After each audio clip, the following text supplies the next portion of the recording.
Balto and the Great Race. Page 1. Forward. Deep in the heart of Central Park, in New York City, stands a lone statue of a dog. His head is up, his chest is barrel strong, his tail is curled with pride. Whether blanketed with a soft coat of snow or hot to the touch from the rays of the summer sun, the statue gives off a great feeling of power, accomplishment, and strength.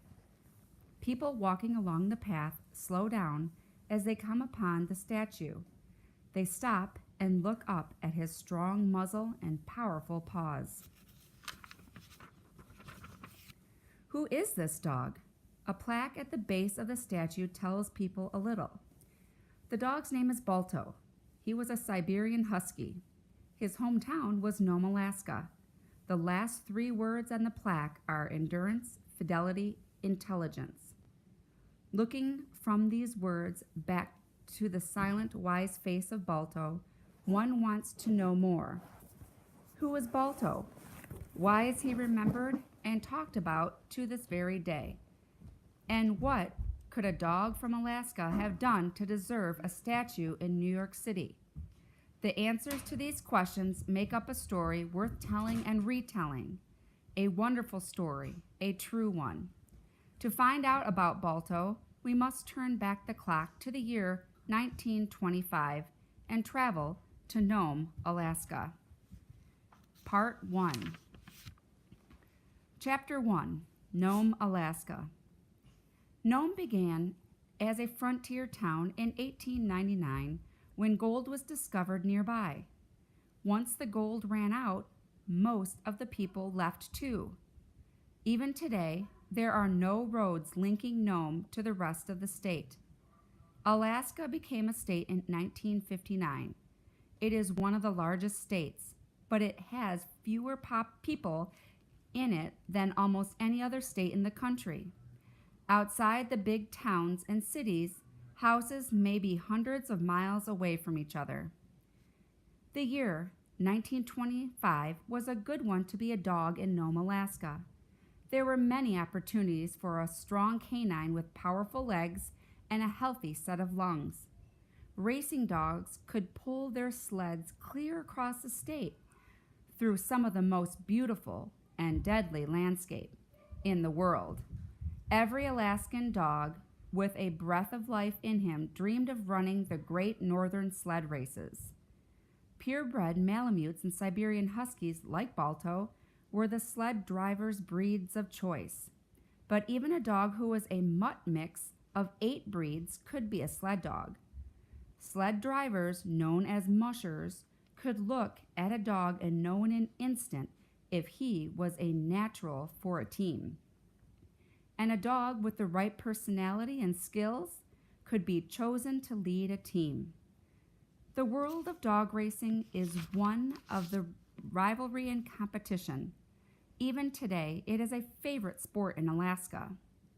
In addition to running and dog races, which were held in the winters, many dog teams worked with local mining companies.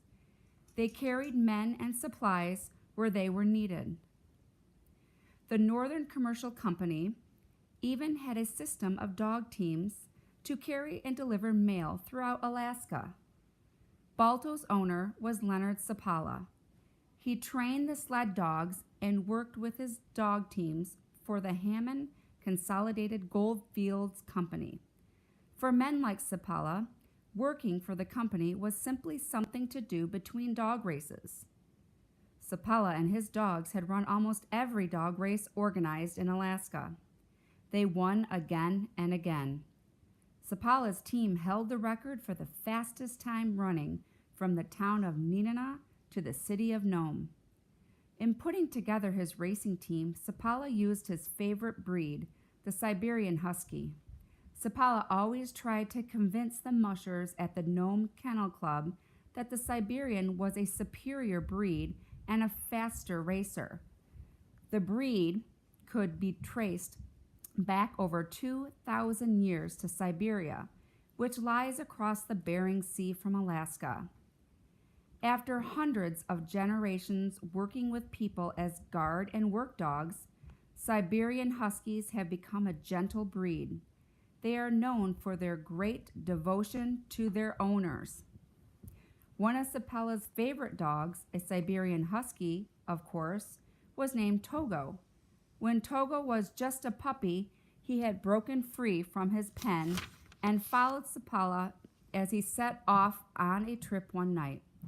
The team was 30 miles into the wilderness before Sapella realized that the puppy had followed him. Unable to turn back, Sapella harnessed the eager pup to the rest of his dog team.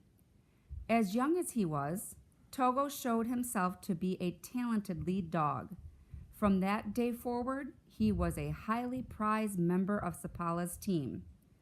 Balto and Togo were both trained by Sapella, but Balto often ran with another team of dogs that was owned by a man in Nome named Gunnar Casson.